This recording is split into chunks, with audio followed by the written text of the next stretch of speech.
Welcome back to my mental health and crime channel. My name is Huda London. This is all my thoughts, my speculations, and my opinions only. This is the case of the Idaho.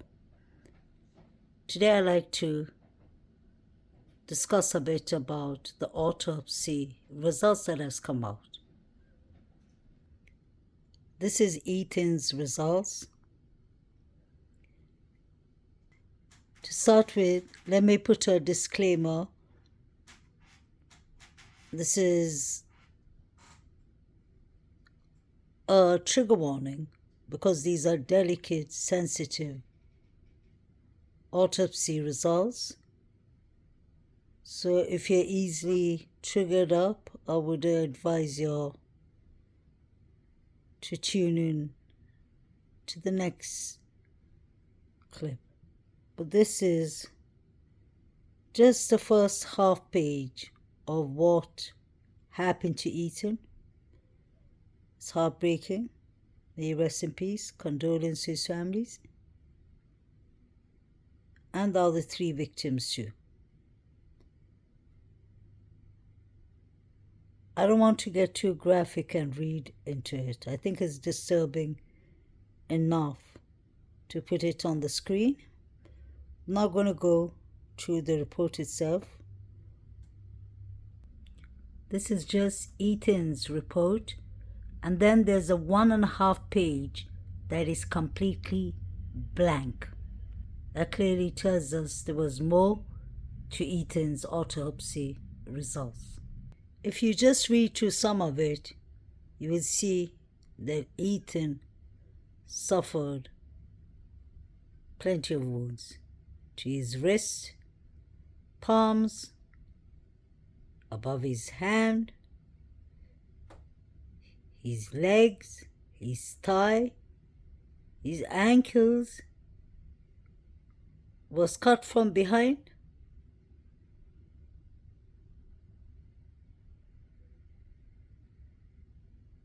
The left of his ear, his other ear, he had wounds near his left ear.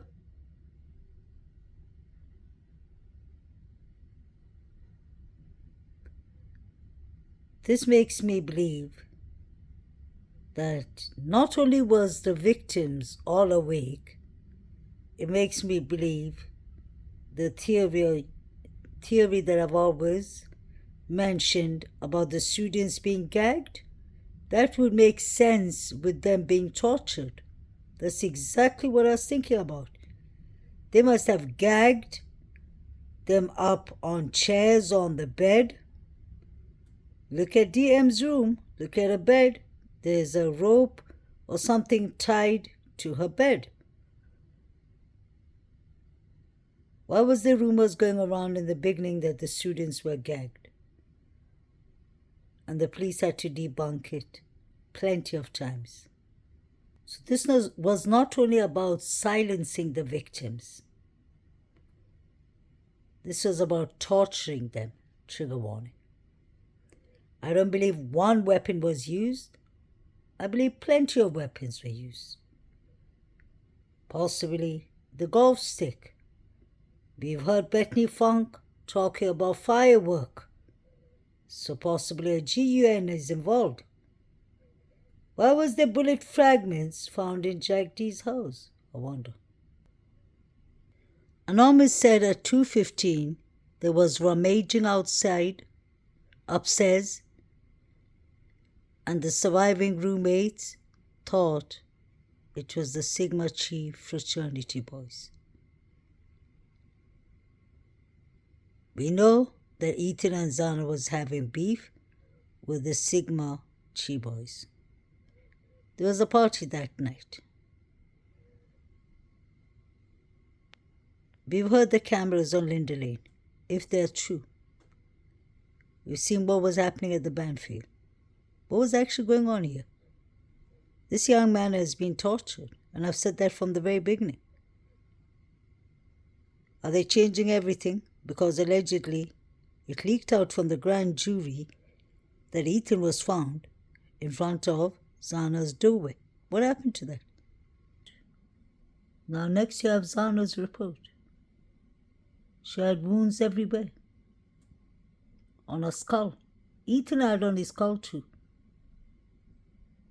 So did Maddie, and so did Kaylee. They were planning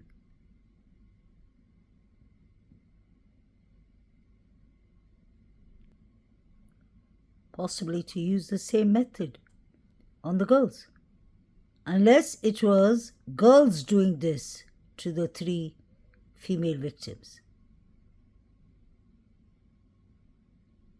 Cutting their face, poking their teeth with the cable. Why do we just believe that it has to be males who did it? There's some females out there who have strength, and all these college students are on serious drugs at times. Anyone could have done it. Someone with mental health illness, allegedly. Somebody possibly in love, who went and got himself an attorney.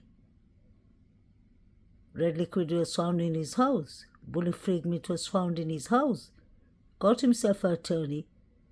Doesn't have a proper alibi. Jack D, he could have done it. His professor was concerned. Point being, all of these students, all of these victims were awake when they were unalived. Do you remember what the Sigma Chi fraternity boys said? Rule number 1, take the biggest threat out of the room. That would have been the threat called Ethan because he's tall, he's 6'4", he's a sportsman. This was in 2021 September. And that is when the beef started brewing, or basically started with Ethan, Zana, and the Davids. Who's the biggest target? Ethan? So they had K-bars. They're saying that Koberger allegedly ordered a K-bar. We're not even sure if the delivery came to him. Did he sign it off? But look at these. They took pictures with K-bars. That's evidence. This is one of the posts when the incident, the quadruples, took place that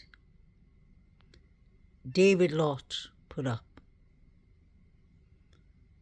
I've called both the FBI tip line and Moscow Police Department to tell them I'd help them if they needed it. But I'm not a suspect, so they haven't spoken to me directly. If you read upstairs what is written, frats are white gangs. So they consider themselves a gang to start with.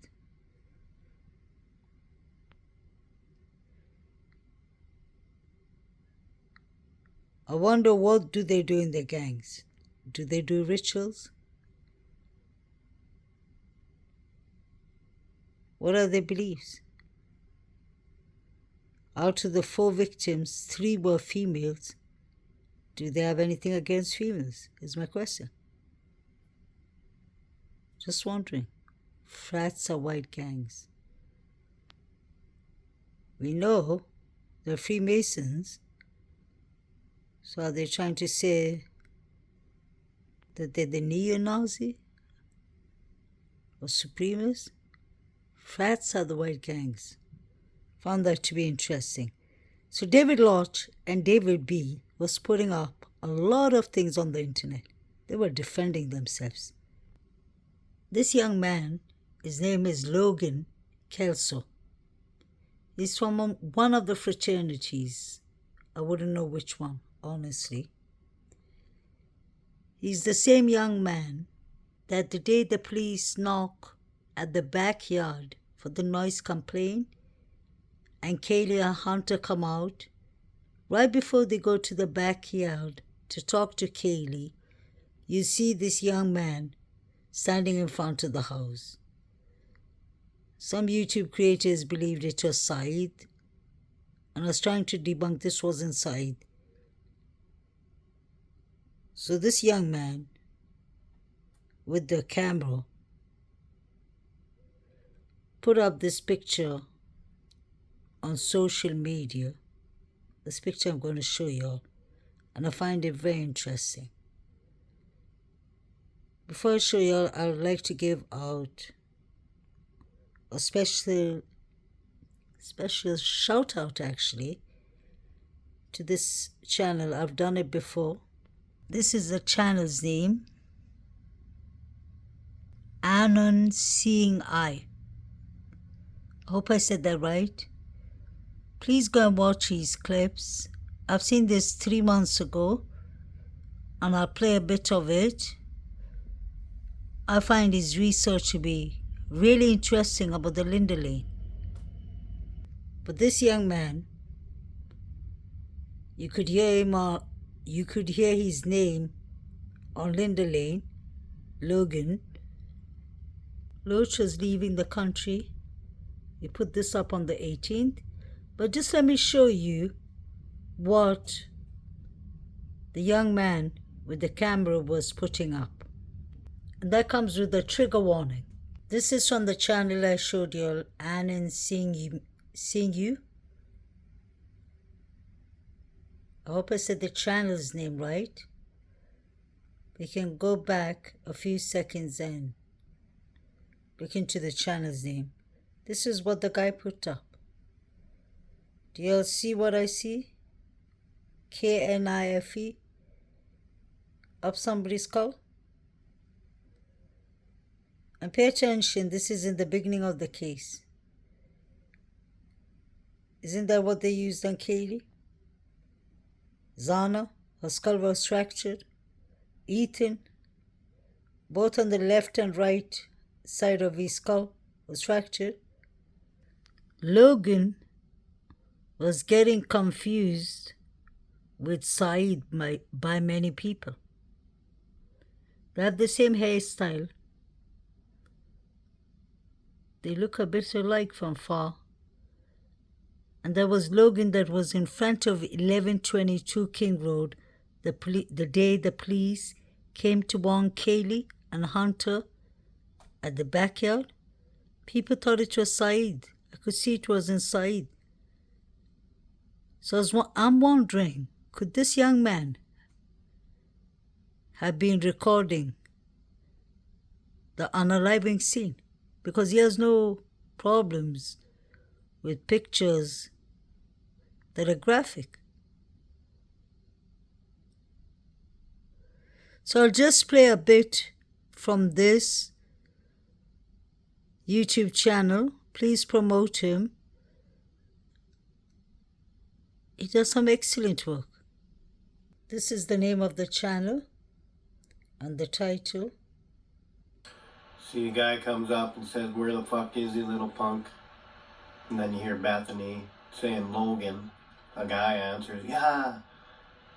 She says, "It's him." And we know the other video, it says David Loach, David Berry. And then that Logan guy, who I think is Logan Kelso, and I'll show you why in a little bit here. And yeah, they're there to cause a disturbance, obviously. And you'll hear that there's other people around, obviously they know, talking about law enforcement, how they're parked and stuff.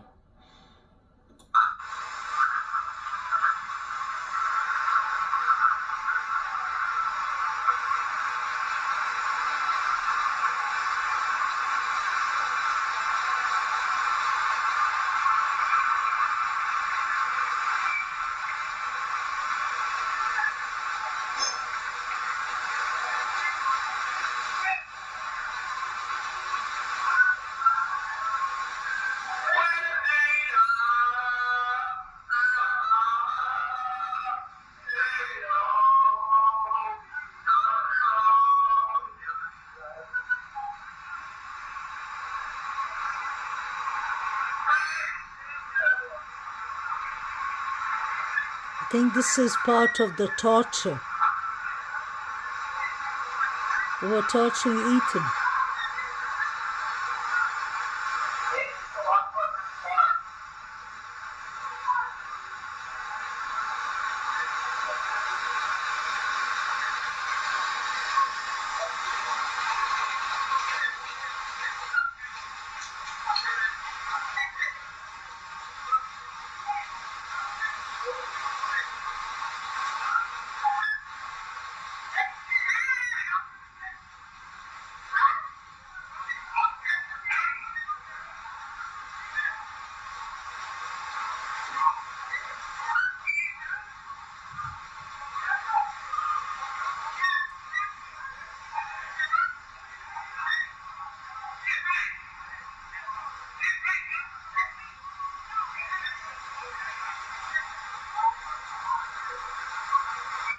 So obviously Bethany knows what's going on here. She knew who was coming over. There's even a guy telling the guys to get right because they know what the hell's gonna happen if they don't.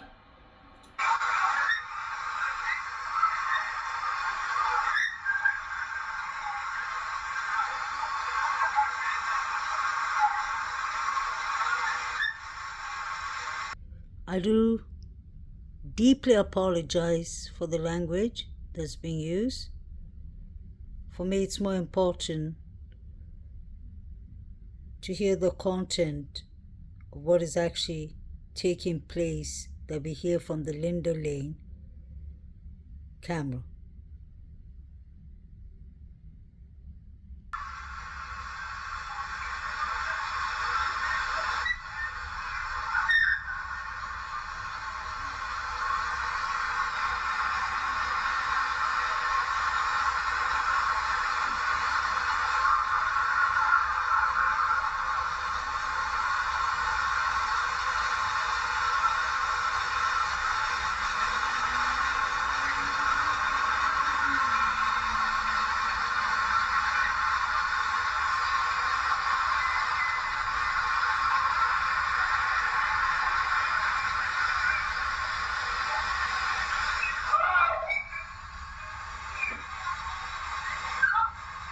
So you just heard, whoa, Ethan. So Ethan must have retaliated, right?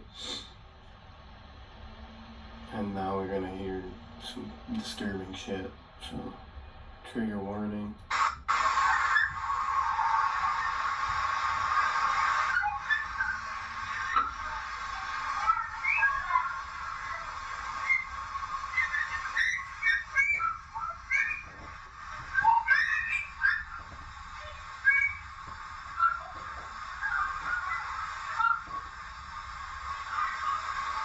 You heard that? The guy went into his car and then Xana's yelling, Quinn.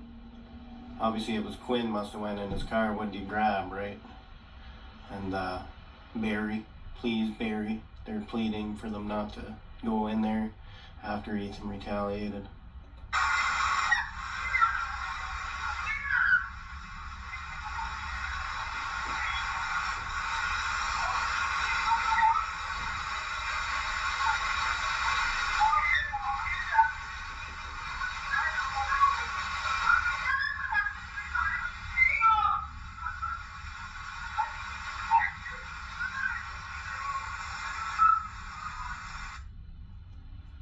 Now your boy's really gonna get it? Xana's like, don't fucking start. She says that means that clearly there's been beef.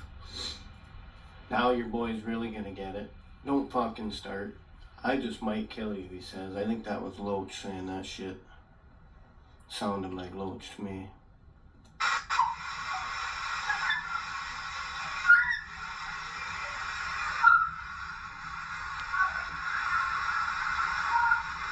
Loach. You can hear that.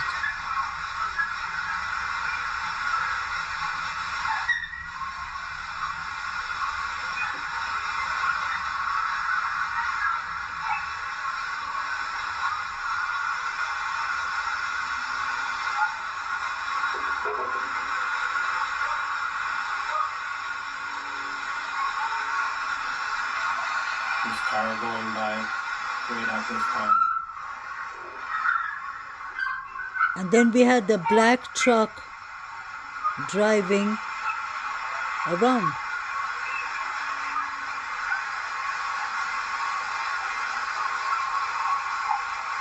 And the black SUV.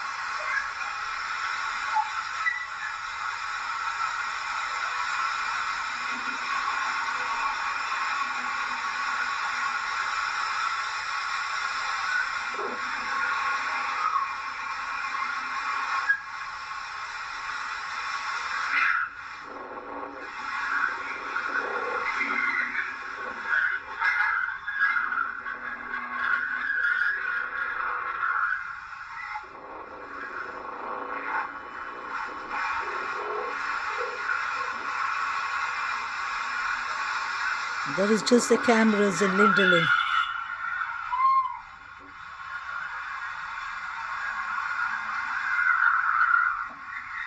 Can you hear female yelling?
Did you just hear this?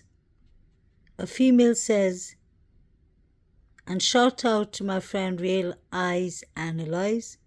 She's incredible with the research. She told me this almost a year ago. She wrote down everything that was said.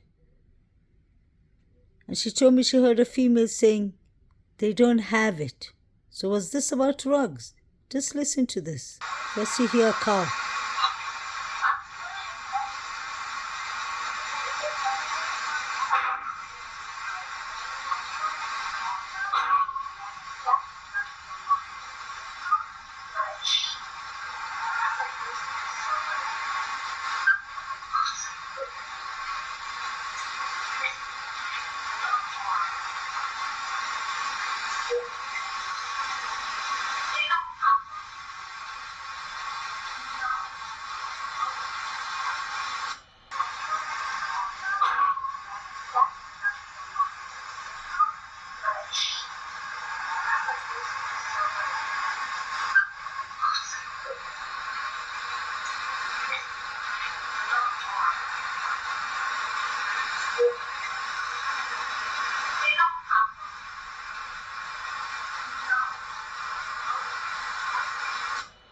So I think that was Bethany bringing her vehicle up somewhere up to the back of the house, I think. The female says, they don't have it. No. And the YouTube creator says that was Bethany. Whoever it was said clearly they don't have it. No. What don't they have? The rugs, the money?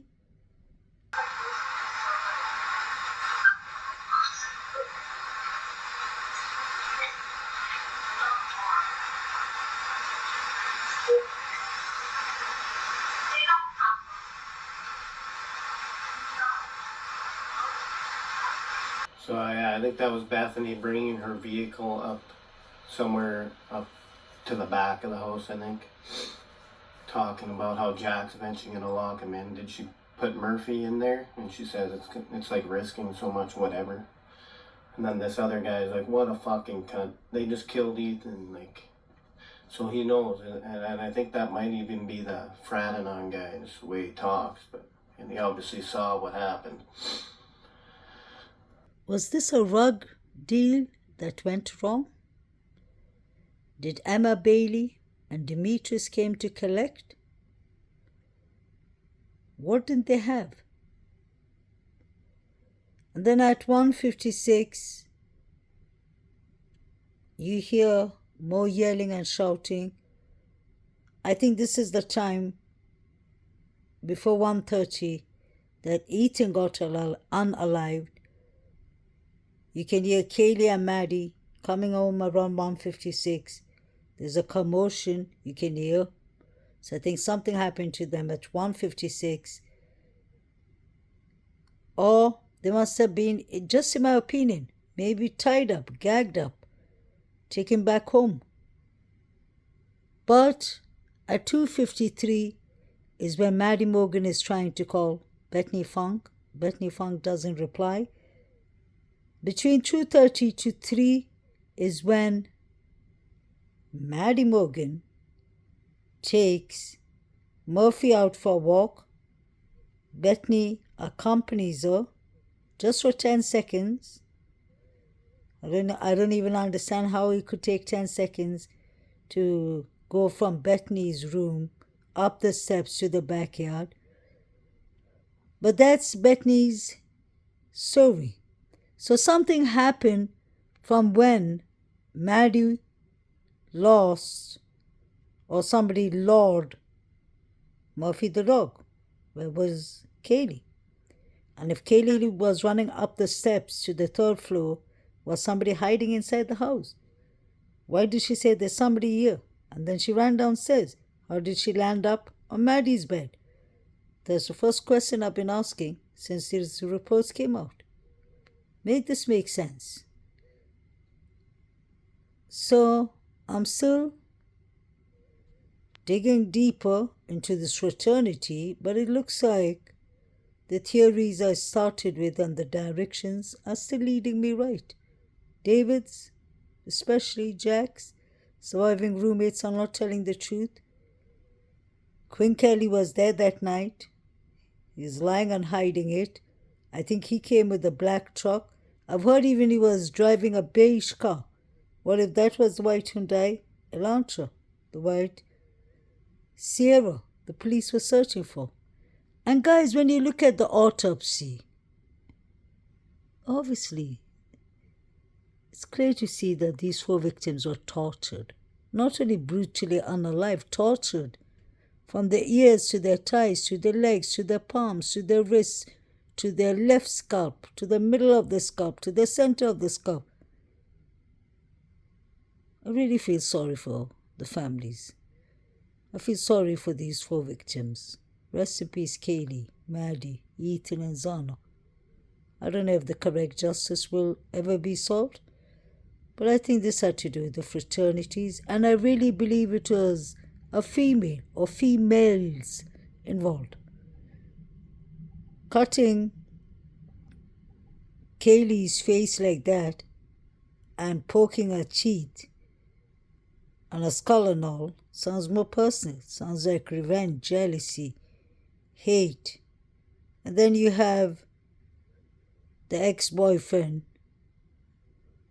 who is professor, was very concerned of his behavior. He was concerned for him after his breakup with Kaylee. So could that have been a crime of passion? Let me know what you'll think. But Ethan was definitely tortured. So was Zana, although she handled a lot of defense wound, just tortured. Kaylee, there were 2 weapons used on her, I believe. And poor Maddie, she had injuries on her neck and her face and all. So someone was really jealous of Maddie and Kaylee especially. Zana was more like defense wounds.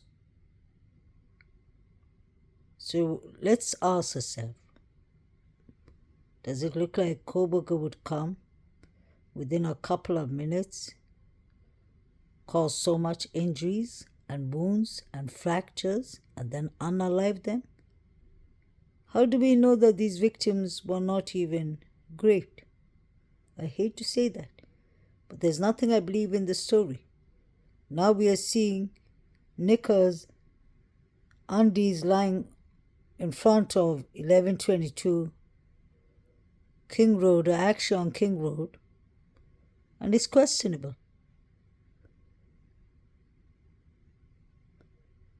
These victims were tortured, humiliated, unalived, and these parents were not treated with the respect and dignity they deserve. Let me know what you think. Please like, share, and subscribe. May the victims rest in peace. And this is under fair use purpose. The channel is called, this is the channel name. I keep on forgetting to put up links, but a big shout out to him. I actually managed to watch the whole 54 minutes, and he did an excellent breakdown. And I love, shout out to Outcast. I love his breakdowns too, with the Linder Lane and the audios. So let me know what you'll think about this YouTube creator and Outcast. Promote them. Denise, realize, analyze. She does thorough research. So I really thank her for sharing her research with me. And shout out to Bianca, especially for babyhood. When you watch and listen to the Linder Lane, you will hear the name Quinn, Zana, most likely calling Quinn's name. Somebody's calling Quinn. You can hear Dave. There are many people there. Where was Quinn Kelly that night? Was he driving the black truck? And I really believe Molly, the DoorDash driver, interrupted their unaliving spree. That's why they're watching her from the window and ducking down. Just in my opinion. She said somebody with brown hair. Sounds like DM to me. Just in my opinion. So Quinn Kelly was there and he was lying and he's saying he's never been in Moscow, Idaho. Let me know what you'll think. Please like, share, and subscribe.